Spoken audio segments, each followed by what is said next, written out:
तो तुम हमें जानना चाहते हो? तुम जानते तो हो कि हम कौन हैं। जो कुछ मैंने सुना है, बिल्कुल खुशी नहीं हुई मुझे सुन के। आप हमारे तिजारती रास्तों और जमीनों को खानाबदोशों के हवाले कर रहे हैं। इसके पीछे नीयत क्या है आपकी, मुझे जानना है।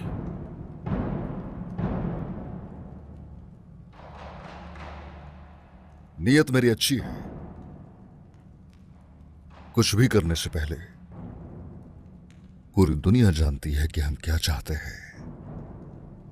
मैं जब तक जिंदा हूं, याद रखना, पुरसा का मुआसरा करना मुमकिन नहीं है उस्मान सरदार।